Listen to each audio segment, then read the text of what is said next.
എല്ലാവർക്കും നമസ്കാരം.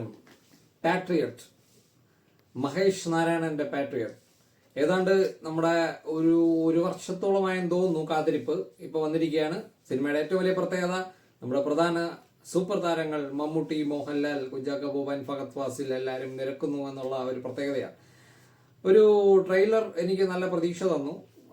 അങ്ങനെ എന്തായാലും കാണും എന്ന് മിക്കവാറും എല്ലാവരും തീരുമാനിച്ചിരിക്കുന്ന പോലെ തന്നെ ഞാനും തീരുമാനിച്ചു.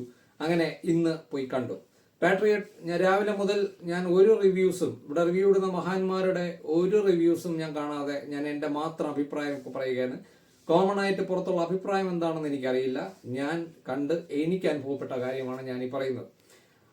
അപ്പോൾ പാട്രിയറ്റ് കണ്ടു. എനിക്കൊരു സ്റ്റാൻഡേർഡ് മൂവി, മഹേഷ് നാരായണന്റെ മൂവിയാണ്. അപ്പോൾ ഒരു മിനിമം സ്റ്റാൻഡേർഡ് പ്രതീക്ഷയാണ് പോയത്. ബട്ട് എനിക്ക് കിട്ടിയത് ഒരു ഔട്ട്സ്റ്റാൻഡിങ് ആയിട്ടുള്ള ഒരു എക്സ്പീരിയൻസ് ആണ്. സത്യം പറഞ്ഞാൽ ഞാൻ വാവടിച്ച് ഞെട്ടിപ്പോയ ഒരു സാധനമാണ്.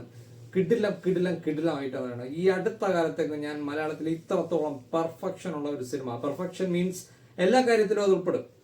നമ്മുടെ മേക്കിംഗ് ആയാലും പെർഫോമൻസ് ആയാലും ആർട്ടിസ്റ്റ് ആയാലും എല്ലാ സൈഡിലും എനിക്ക് എടുത്ത് പറയാൻ മാത്രം ഒന്നുമില്ല. ടോട്ടലായിട്ട് ഇത്രയും പെർഫെക്റ്റ് ആയിട്ട് ചെയ്തു വെച്ചിരിക്കുന്ന ഒരു സിനിമ, ഇത്രയും ഹൈ സ്റ്റാൻഡേർഡ് കീപ്പ് ചെയ്യുന്ന ഒരു സിനിമ, അത് ഞാൻ ഒട്ടും പ്രതീക്ഷിക്കാത്ത ലെവലിലാണ് സിനിമ പോയത്. എനിക്ക് എല്ലാം കൊണ്ടും ഭയങ്കരമായി ഇഷ്ടപ്പെട്ടു. ഞാൻ ഉറപ്പിച്ചു പറയാം, അടുത്ത കാലത്തേക്കും ഇത്രയും സ്റ്റാൻഡേർഡ് ആയിട്ടുള്ള ഒരു ഫിലിം മേക്കിങ്ങിലായാലും മറ്റെന്ത് കാര്യത്തിലായാലും സിനിമ എന്നുള്ള അർത്ഥം പൂർണ്ണമായും നിർവചിക്കുന്ന, അത് ഇന്നത്തെ തിയേറ്റർ സ്ക്രീനുകളിൽ ടെക്നിക്കലി നല്ല സൗണ്ട് സിസ്റ്റം, പിക്ചർ ക്വാളിറ്റി, എല്ലാത്തിലും നല്ല രീതിയിൽ എൻജോയ് ചെയ്യാൻ പറ്റിയ സിനിമ. ഇനി ഓരോന്നായിട്ട് പറയാം. എനിക്ക് സിനിമയിൽ ഏറ്റവും ഇഷ്ടപ്പെട്ടത്, സിനിമയുടെ ഏറ്റവും വലിയ ഗുമ്മെന്ന് പറയുന്നത് എനിക്ക് സിനിമാറ്റോഗ്രാഫിയാണ്.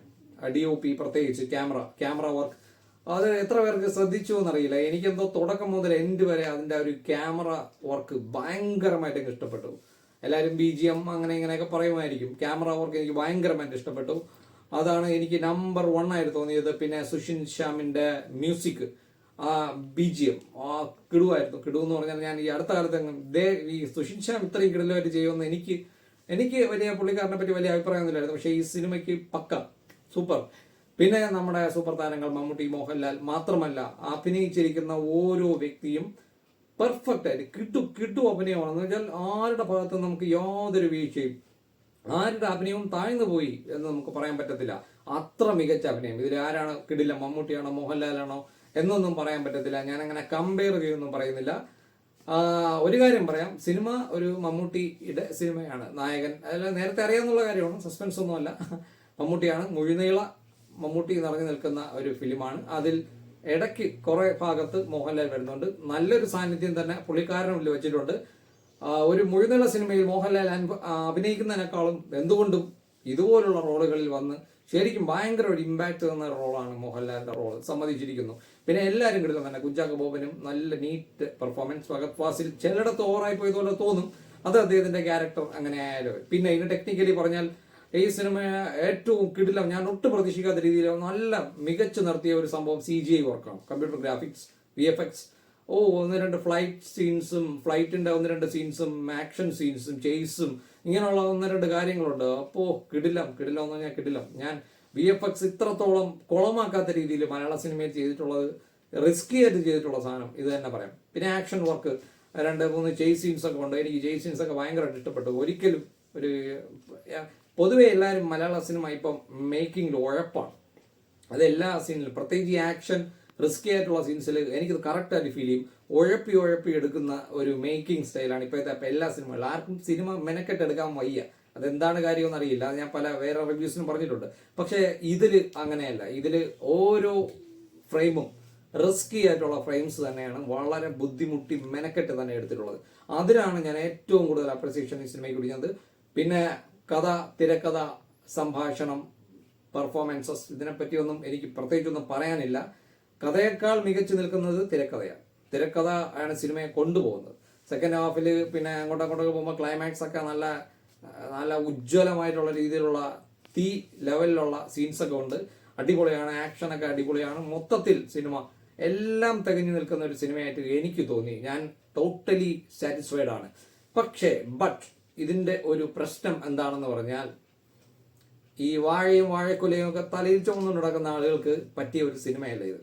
മീൻസ് ഞാൻ പറഞ്ഞില്ലേ, എല്ലാ പ്രായക്കാർക്കും ഒരുപോലെ ഗ്രാസ്പ് ചെയ്യാൻ പറ്റുന്ന ചില കാര്യങ്ങൾ ഇതിൻ്റെ അകത്തുണ്ട്, പറ്റാത്ത കാര്യങ്ങൾ ഇതിൻ്റെ അകത്തുണ്ട്.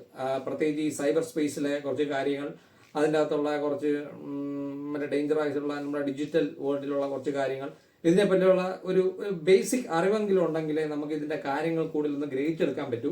പാവപ്പെട്ട അമ്മൂമ്മമാര്, പിന്നെ തീരെ കൊച്ചുകുട്ടികൾ, ഇങ്ങനെയുള്ള ആളുകൾ, ഇങ്ങനെയുള്ള മോഡേൺ ആയിട്ടുള്ള ഈ ഒരു സൈബർ വേൾഡിനെ പറ്റിയുള്ള വലിയ പിടിപാടൊന്നും ഇല്ലാത്ത ആളുകൾക്കൊന്നും ഇതൊന്നും അത്ര പെട്ടെന്ന്, പിന്നെ സ്ക്രിപ്റ്റ് പോയിക്കുന്ന രീതിയും എല്ലാം ഡയറക്റ്റ് ആയിട്ടുള്ള ഒരു പോക്കല്ല, കുറച്ച് കോംപ്ലിക്കേറ്റഡ് ആയിട്ടുള്ള പലത് ഇൻഡയറക്റ്റ് ആയിട്ട് പറഞ്ഞു പോകുന്ന രീതിയിലുള്ള ഒരു സ്ക്രിപ്റ്റ് വർക്കാണ് അതിൻ്റെ അകത്തുള്ളത്. അതുകൊണ്ട് സാധാരണ ഇപ്പൊ നമ്മുടെ തുടരും പോലുള്ള സിനിമകളൊക്കെ കണ്ട്, ദൃശ്യം, തുടരും പോലുള്ള സിനിമകളൊക്കെ കണ്ട് ടോട്ടലി ഒരു ഫാമിലി മൂവി, സിമ്പിൾ ആയിട്ടുള്ള ഒരു ഫാമിലി മൂവി കാണുന്ന മൈൻഡോട് കൂടി പോയാൽ ഈ സിനിമ അങ്ങനെയുള്ളവർക്ക് ഉള്ള ഒരു സിനിമയല്ല.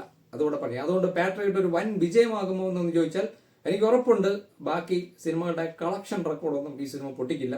അത് ഈ സിനിമ മോശമായതുകൊണ്ടല്ല, എന്നും അതിൻ്റെ ഒരു ഐഡന്റിറ്റിയും ഒരു ക്വാളിറ്റിയും കീപ്പ് ചെയ്യുന്ന ഒരു സിനിമ തന്നെയാണ് പാട്രിയോട്ട്. ഓക്കെ, എന്റെ അഭിപ്രായത്തിൽ ഇത് തിയേറ്ററിൽ നിന്നൊരു മസ്റ്റ് വാച്ച് മൂവി തന്നെയാണ്.